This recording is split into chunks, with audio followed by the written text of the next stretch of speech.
everyone. Thanks for coming, and I'm glad to see you here today. I'm very proud of our student researchers and our student creatives. Most of you know me. I'm Dr. Steph Gorski. I teach biology, and I've partnered with Dr. Hedrick for this because we're both passionate about keeping the Wiley Symposium alive. And this was my baby, right? The research portion of this symposium, and I'm really proud of the students that participated. I've gotten a little bit of a preview of what the students are going to share with you today, and I'm really looking forward to seeing it. So we have some honored guests that are in here as judges. So I'm going to have them introduce themselves, and then we will shuffle around to the students. So I know I talked to one of the judges. I just got off the phone with him a couple minutes ago, so I know he's on his way. I know Jack is one of our judges as well. So Jack, why don't you tell us about yourself? Thank you, Stephanie. I've worked in a large array of communications-related activities as producer, director, writer, and I'm lately more involved with music-related things. Filmed all of the Walker Blues Fest in Jefferson, and then I began involved with Marshall, Texas birthplace. And had it not been for COVID, we would have had a major music festival at the Memorial City Hall auditorium last June. In fact, we were negotiating to bring Jerry Lee Lewis in as a guest appearance with other performers, of course, to accept an award. But we had to cancel because of COVID, of course. And meeting with the city next week to see if we have a possibility of redoing that festival sometime in this year, 2021. They have a lot of catching up to do with shows they had to postpone, of course. So I'm not sure if that's going to be possible, but I'm hopeful. And prior to that, I worked at Caddo Lake Institute, and I have worked in politics off and on over the years. But I'm mostly just a kind of an all-around communications person. I shoot, I record, I write, I produce, a number of things I've done within the field of traffic safety. Many years ago, Austin did the drive-through program, and in California, I developed the first. I learned a lot from a dummy seatbelt camp in California. But I've been back in Marshall quite a few years now, and kind of have the ability to just freelance around a little. I'm not doing much. I'm well past the age. So I'm happy to be here. I apologize for my technical difficulties earlier. I had been doing some video work earlier this week and had stashed all of my equipment downstairs, and my dollar store microphone I started with wasn't working, so I had to go get a good one. So thank you all. I hope I'm able to contribute decently. Thank you, Jack. I don't know. I'm still hearing you come in a little quietly and a little bit unevenly, but nonetheless, it sounded like you have some good plans for if we ever open up again, and I'm looking forward to seeing you. Our next judge is Mr. Vaughn Monroe. Mr. Monroe, say hello, please. I know I saw you there a second ago. You see me? Yes. I got your thing up. Okay. Let's see. Well, I'm the executive director of the Nate Parker Film and Theater Institute at Wiley College. We just put together, well, we had recently approved a film and theater BA. And we also recently we made we made a film at Wiley College that is out on you to watch now. It's called Tasmanian Devil. Somebody's microphone. I don't know. Yes, we shot a film on campus called Tasmanian Devil. And a lot of the students in our mass comm and various other programs were able to get their first credit on that. I'm really pleased that was the case. Also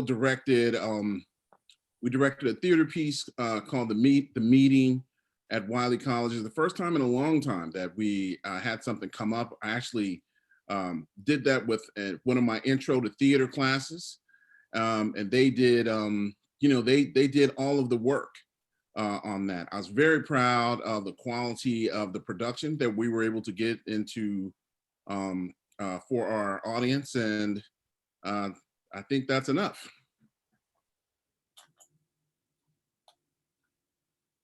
Okay. All right. So let's go ahead and get started with the student presentations. I think since we have two media hosts that we introduced first, why don't we do the multimedia projects first, and then we will do the three student research projects. So Keith London, I believe, is up next. My name is, okay, my name is Keith London. Hope you can hear me. I wrote a book and I came to Wiley because I wanted to turn my book into a movie. So I'm learning how to do that now, and hopefully I'll be there real soon. Because actually the program is just kicking off. Okay, here's. Hot as that.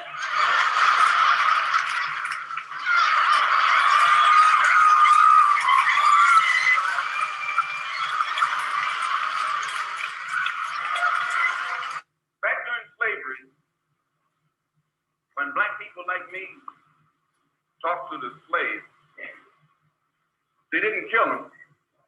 They sent some old house Negro along behind him to undo what he said. You have to read the history of slavery to understand this. There were two kinds of Negroes. There was that old house Negro and the field Negro. And the house Negro always looked out for his master. When the field Negroes got too much out of line, he held them back in check. He put them back on the plantation. The house Negro could afford to do that because he lived better than the field Negro. He ate better, he dressed better, and he lived in a better house. He lived right up next to his master in the attic or the basement. He ate the same food his master ate and wore his same clothes. And he could talk just like his master. Good diction. There were other immigrants who came here in the bottom of slave ships, worked even longer, even harder for less.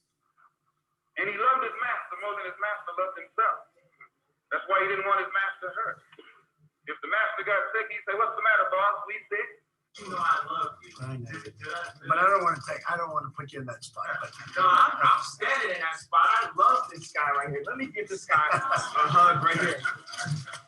I love this guy right here. Yeah, amen. Yeah.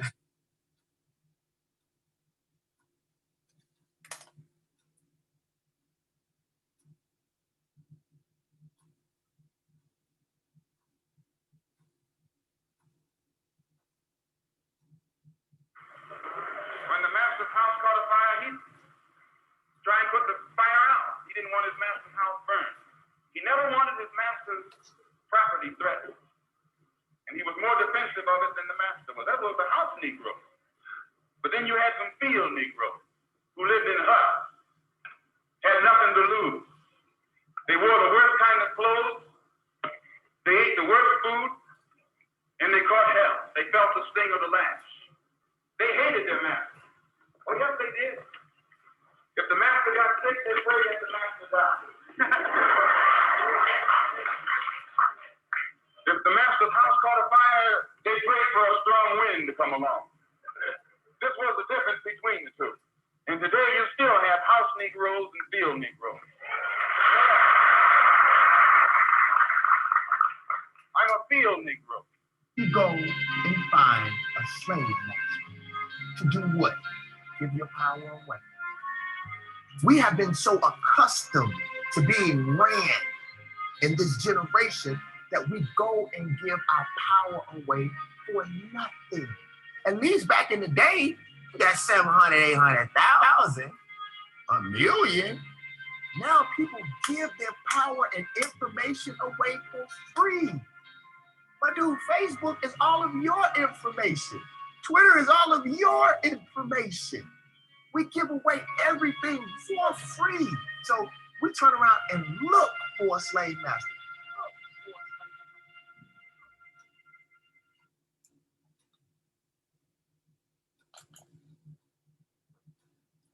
That's,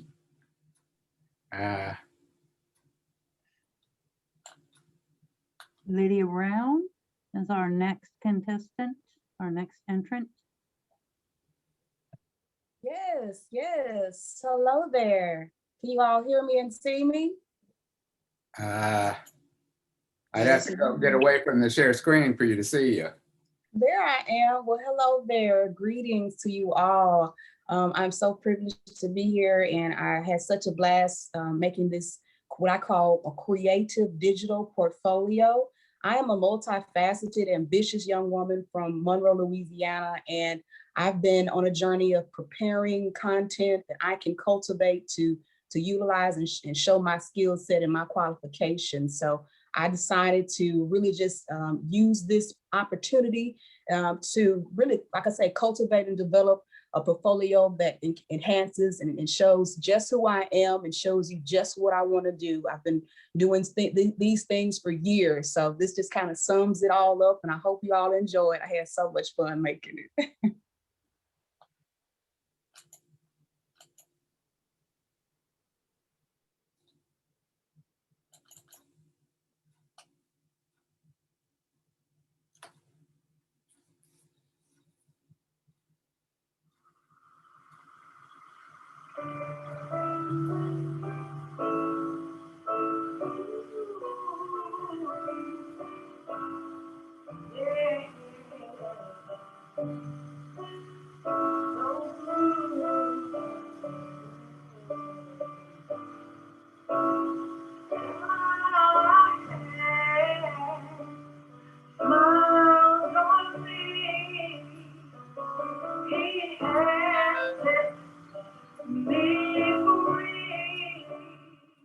Well, hello there, and welcome to the L. Boogie Brown Experience, starring me, Lydia L. Boogie Brown. I'm glad that you're here, and I hope that you enjoy this short yet sweet production about my career goals and my passions. Let's get started, shall we? Please sing good to me.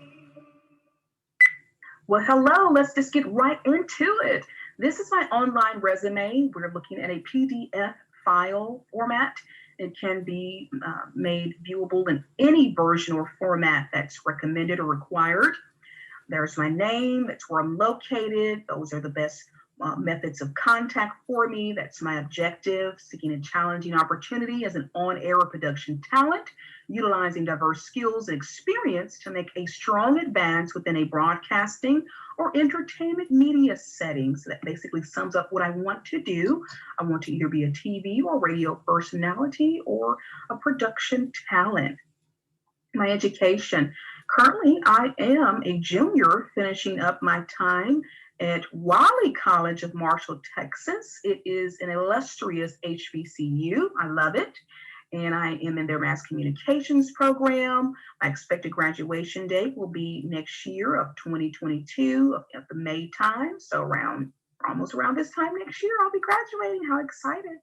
And I'm just learning so much. It's not only is it a refresher from the things you see I learned at the American Broadcasting School, but I'm also learning a lot of new things as well to add to my skill set and qualifications. So I'm very, very much so pleased about that. I did go to American Broadcasting School, where I obtained my certificate of completion as a broadcast journalist. It was a crash course. It was 1,057 accredited hours, and we just learned so much information there. I am a graduate of Carroll High School of Monroe, Louisiana, Northeast Louisiana. Graduated number 3 in my class with a 3.875 GPA. Skills and qualifications. This just sums up some of the things that I can do proficiently. I'm a quick study, so it doesn't take me too long to learn anything. But I definitely can say that I'm very well versed in Cool Edit, Adobe Auditions, iMovie Maker, Audacity, Pro Tools. I'm a great person for copywriting, PSAs, you name it, I can do that. And if need be, this basic engineering and maintenance, I even know the formulas that if the towers in the radio station were to cut off, I know how to get the power back working there. This is some of my work experience. I'm not going to talk about all of it. Just want to sum up the first 3. Just got promoted in the job that I'm doing now, where I'm basically helping veterans and retirees that are on now Medicare and Medigap plans. They're 65 plus. So I'm definitely helping a lot of the elderly, making sure that they understand how their policies work. And before I was doing that, I was working as a licensed claimed property adjuster. I just want to add there that while that was a very challenging career, one thing that I can take from that, I was a part of State Farm's voiceover talent group, where I did get a chance to record some audio files that will be played for those new employees as they embark on their onboarding for their training. So that's exciting. So it's going to be some new employees going to hear this voice. Awesome. And lastly, I was a teaching artist. I still do that from time to time during the summer. It's a great way to help kids combat their fears of public speaking, gets them to express themselves creatively, and they put on a show at the end of the session, and it's always so cute to see the kids perform. Let's hop right on to my LinkedIn account. This is me, Lydia Brown. Some of the same stuff from my resume there, but you can see there's pictures. This is me with members of, at the time, the Video Local Morning Show. That's me with Jay Cruz. I was attending the Women in Media Foundation's gala. They host an annual gala, awards gala every year, and it was so much fun. Jazzy Black, she got a chance to win a Rising Star Award. They sat with me at their table, or I sat with them rather, and it was just so cool. Such a great experience. All right, so here is my L. Boogie Brown's Productions. I just want to tell you a little bit about my artist campaign and my vision. My vision is to reach marginalized youth, and my vision is to empower and entertain the masses. I aim to build a driving voice of poised, prepared, and ambitious individuals such as myself, ready to use their platforms to change, shape negative narratives, and build a new era of greatness. Moving on to my Facebook page, DJ L. Boogie Brown. Here you can keep up with me and see what some of the events and things that I'm doing throughout the day, throughout the week. Here are some pictures of me during broadcasting school. Here's a video that I made to promote some social awareness. Picture of me with Gary with the T from the Ricky Smiley Morning Show. He's a graduate of American Broadcasting School, and he came to talk to us. It was so cool. That was me at an event in Atlanta. This is another media event that I hosted. And this is when I directed some kids in a production. It was so cool. All right, and moving on, this is where I'm going to end it. This is my SoundCloud. So this is where you can hear all of my previous and most recent audio files and work. And even I'm a recording artist as well. So I have a song here that I've recorded. Check that out, Better Days. It's an inspirational song. And I'm going to end this note off. I'm going to end this wonderful, lovely production off. I'm so glad that you all have been here with me this whole time. I'm going to end it off with my production demo, or my production montage, okay? So thank you so much for your time. Be blessed. Boogie out. You can see I'm very diverse. I have so many different versions, different voices rather. This is your conductor speaking. It's the cat's pajamas, the bee's knees. Check out the talk of the town, the fantastic voice starring L. Boogie Brown. Are you searching for the perfect place to celebrate your little one this year?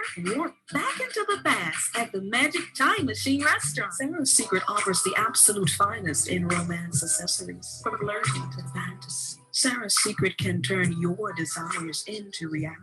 Attention all shoppers. Target's Black Friday ad has just been leaked. So get ready to do your happy dance this holiday because it includes hundreds of doorbusters and hundreds of deals. Oh, look at my baby.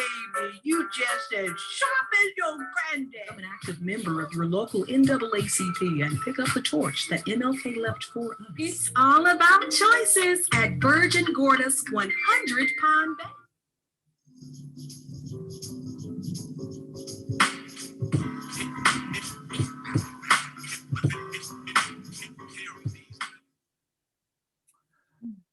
Okay. All right.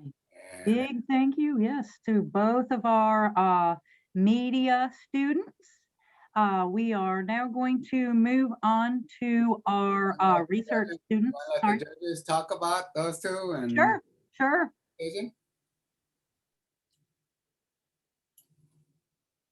Mr. Monroe, or what do you have to say?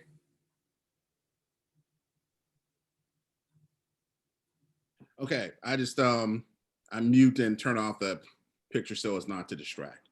Okay, I'll talk about Mr. London's project first. I think that you have it's a powerful idea, and you do have a powerful speaker, and you support some of what the speaker has to say. It's Malcolm X. Some of what he has to say, sprinkle in some other pieces, and throw some things in there that make it that add texture by being kind of counter. I think that you could actually go faster with that. I think that you could. I think that we settle on the speaker of Malcolm X, and then he speaks. I think there are some times in there where he will speak for 15, 20 seconds or so, etc. And that's fine for an intro and an outro, but I think that you could vary the pace more so in the middle and make it more powerful. And I think especially so, you could support that with things besides like sort of talking heads. You could use artwork, prints, collages, still photographs, etc. And I think that it would make a strong project stronger. Mr. Kanson, any comments? Yes, we're referring to just the first one or both. You can do either one. Okay, I agree very much with what Monroe said.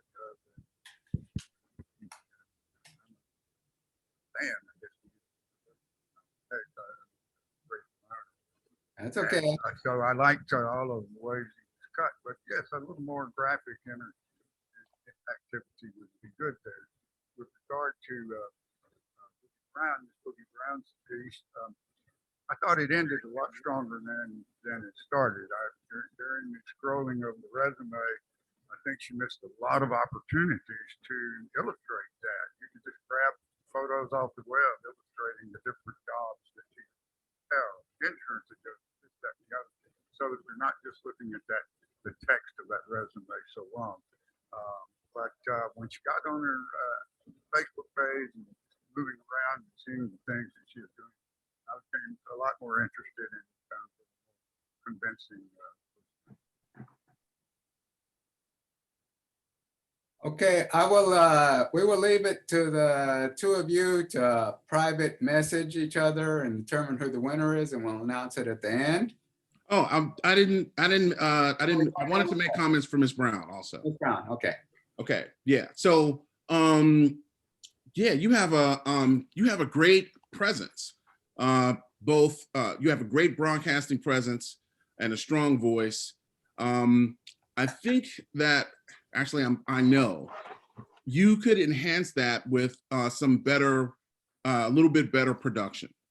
So you can, I don't know what kind of microphone you were using, but I could hear echo and sibilance in the recording. That could be reduced with a relatively simple microphone, a really inexpensive mic that plugs in to, to whatever, some sort of simple recording device. And those things are pretty inexpensive to get. You could get actually a lavalier mic for about $15 to do that. There's ways where you can shoot, and I don't know if you were using like a phone or a DSLR camera, but there are programs that are, so I have an iPhone, and I can actually go in and change the settings on my camera. Actually, iPhones are now pretty powerful recording devices for looks.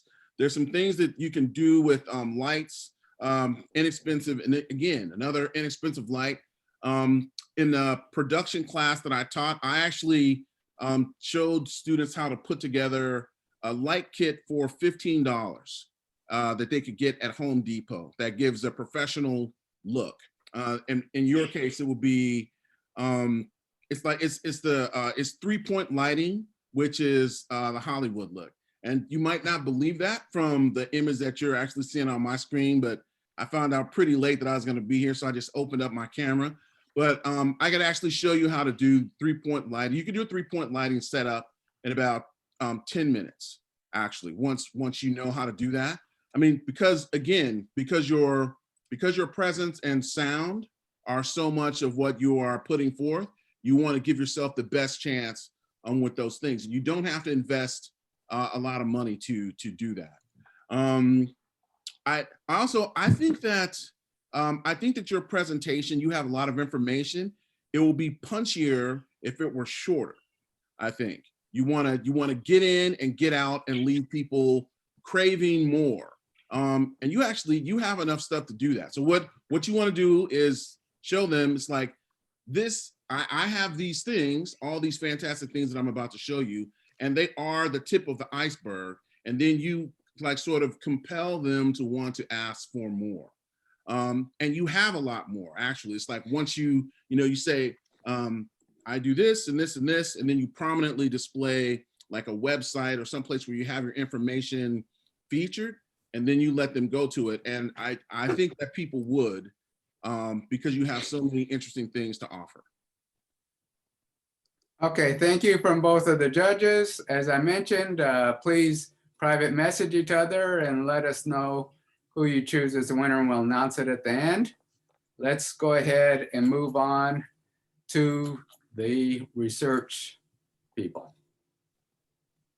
So what the format for our research, I have asked students to submit a poster board, and then I just told them to come in and introduce themselves, let us know a little bit about their project, and then give some time for questions. I know one of the students is a late entry because she is all the way from Texas College. So this is the first year that we have had entrants from outside of Wiley. So I know her format is a little bit different than everybody else's because she just found out about us a couple of days ago. So I'm very proud of her for putting in the hard work. And I'm also very proud of our two Wiley contestants, Delisha and Eleanor. So it looks like Delisha's up first. Her mentor in this was Dr. Ray Lundy. And as soon as Dr. Hedrick pulls up her poster board, then I will turn the mic over to Delisha. So tell us what you have, Delisha.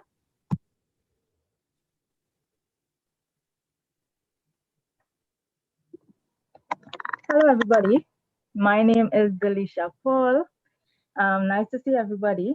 Let me first introduce myself. I am Delisha Paul, and I'm serving as one of two wellness interns for the semester, right? So my umbrella topic was violence against women, right? And this poster is just a branch of that. This is another aspect, right? The reason why I chose this topic was because of a recent case in my home country, Trinidad, where a 22-year-old was kidnapped and murdered, right? And it hit a soft spot. That case motivated me to do something that would either empower women or contribute to, finding out whether it's a little contribution or a large contribution to some kind of, what I want to say, to see if I could contribute to like finding out root causes of actions of violence against women, right? So as you can see, this project researched if culture played a role, simply because I personally wanted to know whether the rate of violence against women was higher in Trinidad than in America, right? Because I know, coming from a different culture, most times the way people grow up in different cultures and the way we do things are influenced by the way we live. Our actions are influenced by the way we do certain things. So I thought it was like a perfect aspect to investigate. Before I end, I just want to say that I'll be having a workshop tonight at 6 p.m. Central Time, the last project for my internship. And if you guys want to hear more, you could always message me and I'll send the Zoom link. So thank you.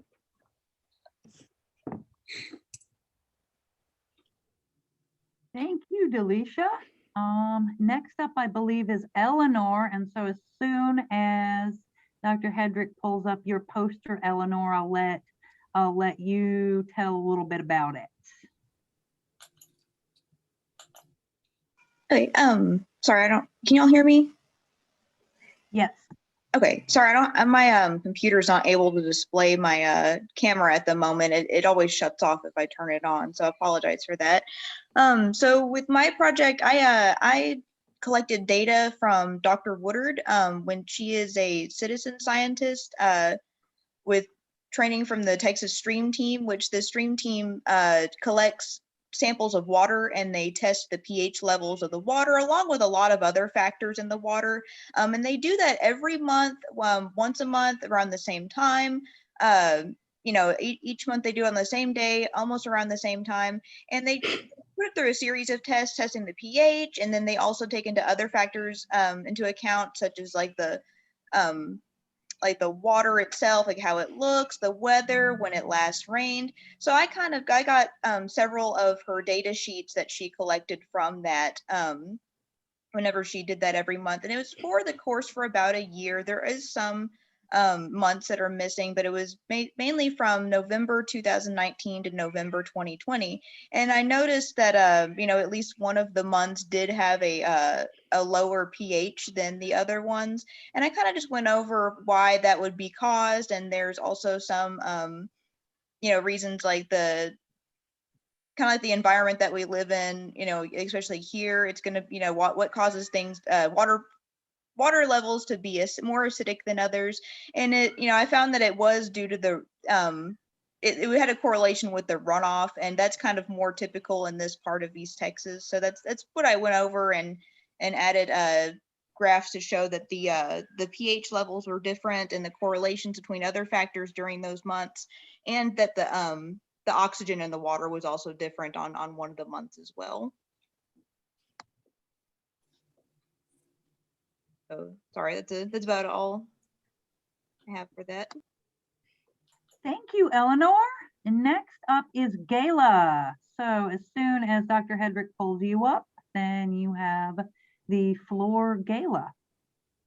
Okay, hello, how are you guys? Y'all already know I'm Gayla King. I'm from Texas College. I am a senior. I'm a major, and I'm getting my BA in sociology in June. My mentor was Dr. Datis. I know that she is a former professor at Wiley.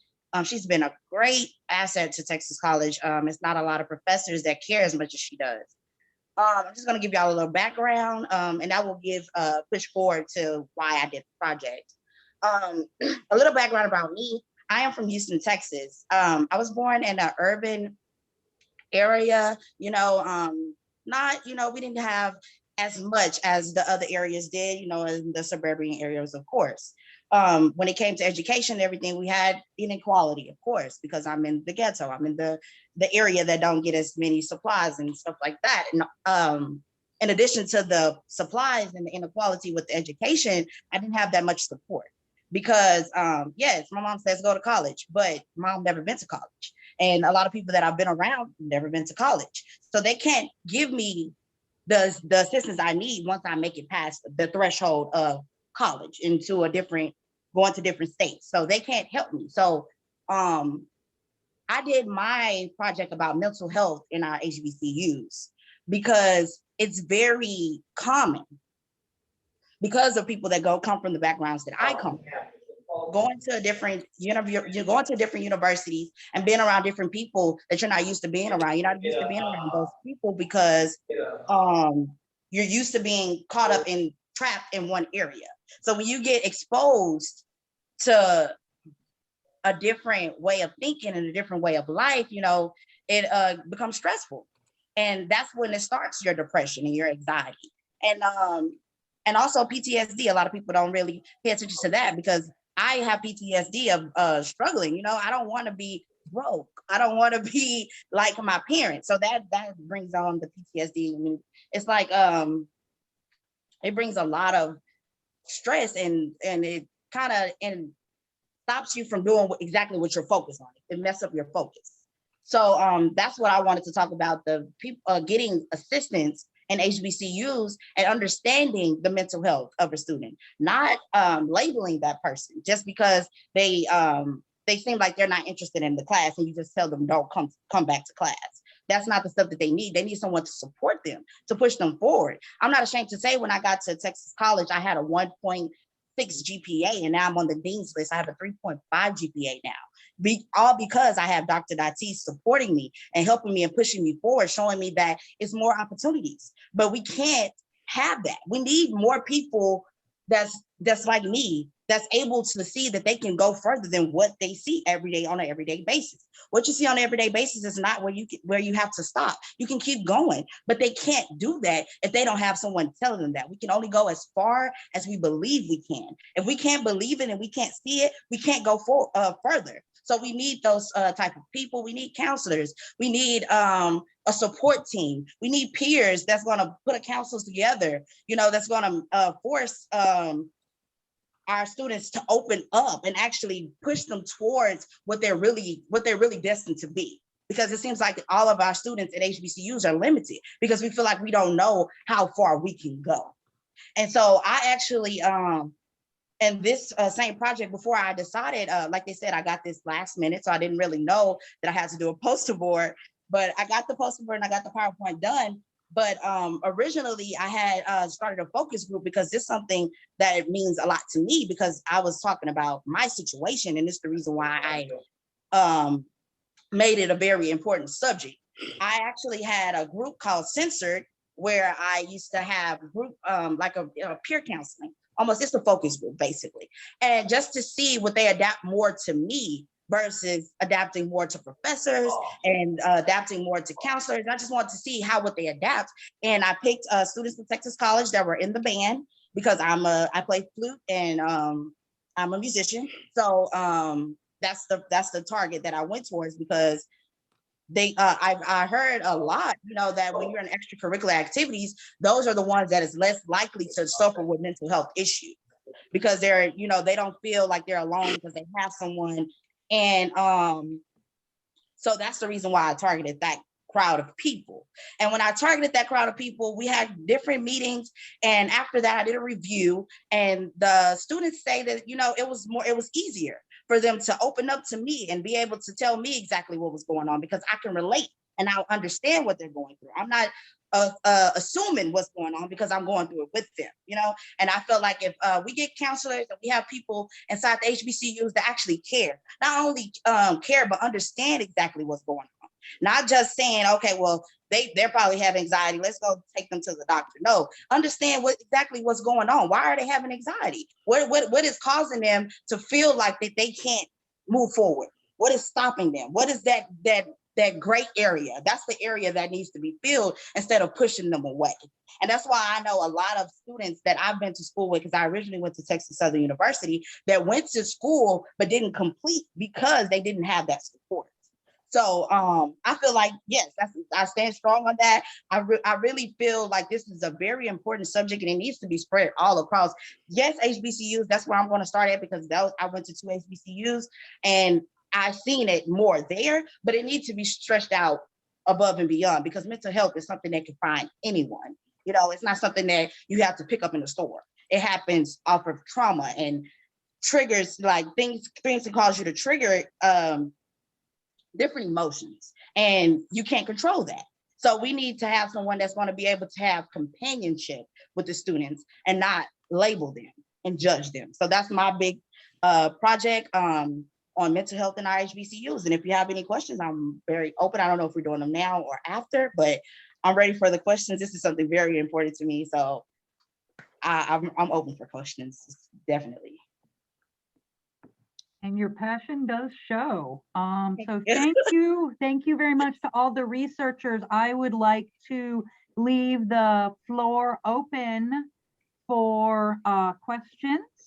Who has a question for one of our researchers? I have a question. This is Dr. Hicks. Can you hear me? Yes. Okay. This is for the first young lady. When she did the comparison between America and Trinidad, what did she find in her results? Because I didn't get to see it I didn't see it fast enough on her poster. So what were the results she found? Is Delisha still with us? Yeah. Oh, I thought they were going to pull it back up for you to read it, or if you want me to tell you. Yeah, tell me what you found. Okay, so basically I found that I can't remember the exact like statistics that I found, right? But the rates were very similar in the sense that let's say every 3 out of 5 women reports whether it's domestic violence or whatever it is, both in America and in Trinidad. So if, let's say the rate was 3 out of 5 women in Trinidad, it was maybe either 2 or 4 in America. So the rates were very similar, which conclude my research to be that culture doesn't play a role. And in reading other thesis and stuff like that, I also found that it has to do a lot with the person themselves, how a person thinks, but culture doesn't really play a role per se. Okay. Thank you. You're welcome.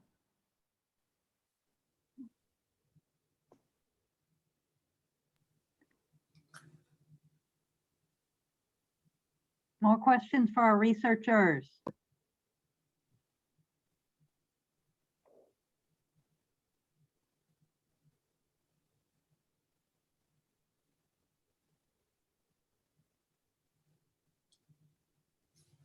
Comments from the judges then?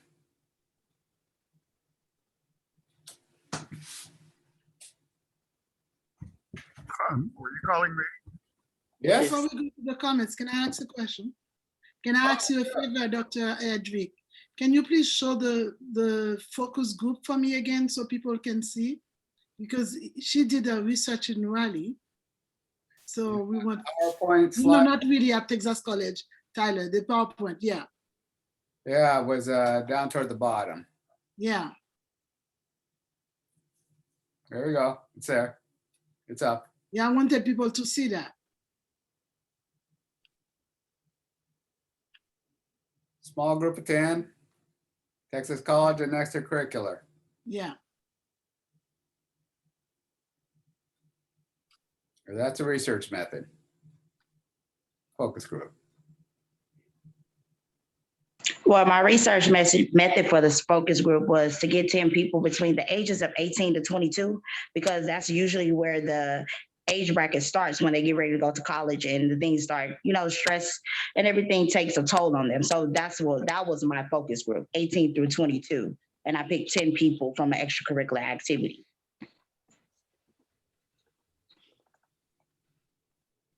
I was Gayla King. Just making sure, trying to keep it in perspective and on track for anybody. Oh, yes, sir. I completely understand. Yes, sir.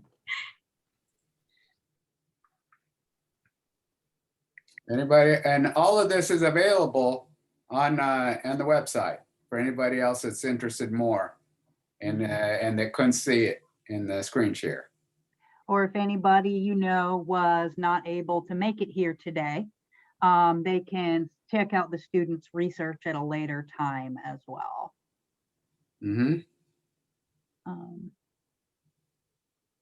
I think as per the research portion, the research competition, I believe we're going to take that out offline and announce winner by the end of the day. I don't know how the multimedia, if they wanted to discuss the winners now, but I do want to give an extra couple of minutes for if anybody had additional questions for the researchers.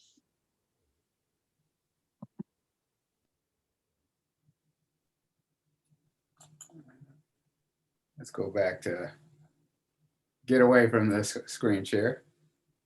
And so the judges can chime in if they want to release the results of the multimedia.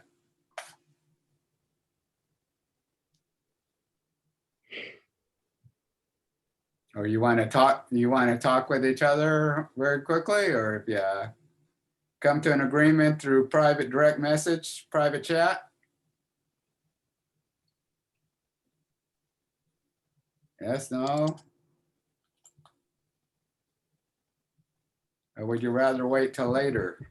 I think Monroe and I have come to a determination. Oh, you've come to an agreement? Regarding multimedia. Unlike Congress, we have some agreement here. We got a majority, right? Okay.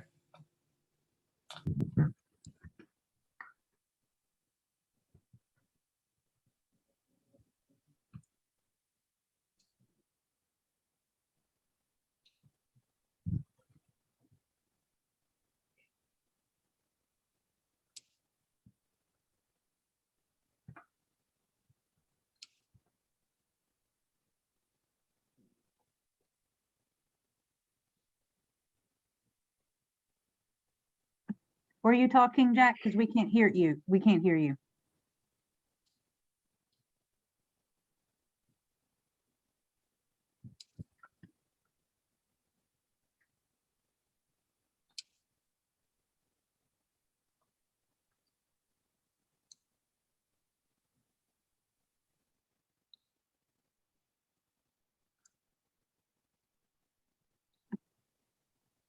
Do I have comments from the judges about the multimedia projects?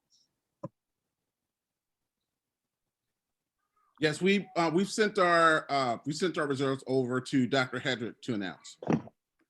Oh, okay, thank you.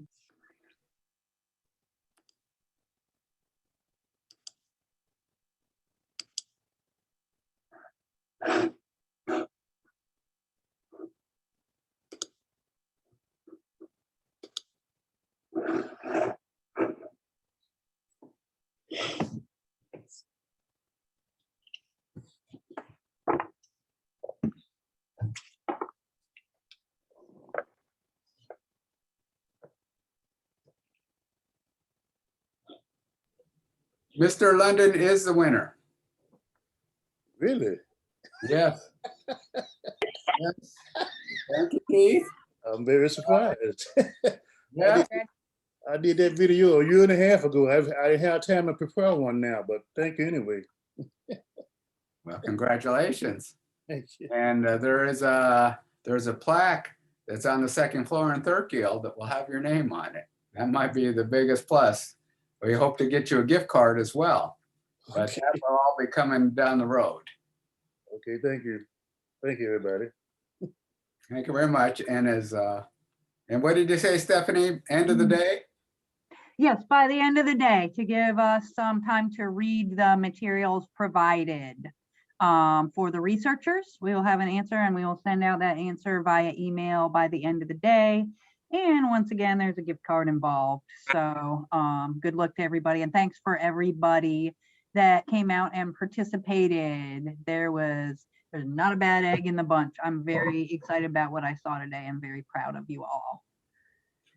So we will post the results, of course, on the website too. Yes, yes. And that might not be till Monday, but by the end of the day, you'll get an email. Yes, yes. And once again, if anybody you know was not here, did not make it out, they will be able to see all the student research and media presentations on the website. Please encourage them to do so. Clearly a lot of work was put into this, and I'm pleased with the results. And with that, I will turn it back over to you, Dr. Hedrick. Yes, I'm very pleased with them too. This is the multimedia project side is more of a thing for the mass communication people, but both of them are very important. And in this past year, we elected to open up the research more so to be inclusive of all majors. And we were very happy by what we got. And the participation that we got from the students, we're very pleased in this time of COVID-19. And from a distance, and the research having those little complications or challenges involved in it, we're very pleased with what we saw. I just want to say that to all of you. And for anybody else that's watching or via video later on or anything, we will have this again next year. And so if you didn't win this year and you're still back next year as a senior or junior or senior or sophomore, you can consider participating. Not only does it give you the wonderful experience of having your first conference or your first event where you shared your work, which is very vital, and you also get the feedback from the judges, but also it's the baby steps. Research is always baby steps in the learning process, in the learning curve, about becoming a better researcher, a better scholar. And do you want to add anything to that, Dr. Gorski? Just that I do hope to see some of the students that were watching or heard about this year participate next year. I think that our students had to go above and beyond to do research in the time of COVID, right? We had some good researchers last year that had access to things that y'all didn't have access to this year. So the fact that we still got independent research makes me very proud. And I know y'all didn't have an easy time coming up with that and coming up with independent data. So I'm very excited and proud of y'all for doing that. And I hope to see more students in next year. And yeah, I'm super thrilled with how today went. Thank you all for being a part of this. And unless anybody else wants to comment, any of the other participants want to comment and applaud the students. I know we got some other professors in here too. And I want to say thank you to you, Dr. Hedrick, for keeping the students going. Because writing, it's a very important part in students' way out to life. And I also want to say thank you to Dr. Gorski.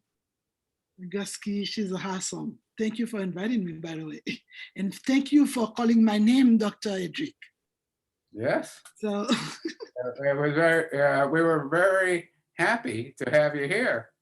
And next time around, maybe a stronger presence of sociology because of you. And now that you know, so you got a year to plan ahead. So next year's will be even better, right? Thank you. Thank you. Okay, yeah. I appreciate anybody else who was in it, came in on this session. I see some of the other, and I'm happy that the mentors were here to be there to support the people who did contribute their submissions. And without the mentors and without the students, we wouldn't have a need for this, right? So thank you to the mentors too. They shouldn't go unnoticed. Dr. Lundy and Dr. Datis and Dr. Gorski for the research. And I was mentoring multimedia people myself. Thank you all. And we're going to go ahead and end the session on that. But keep those that want to continue to session 5, just stay on. And we'll begin session 5 at, well, we'll start it at 3. We'll start at 3:20 because that's the way it was advertised. Thank you all.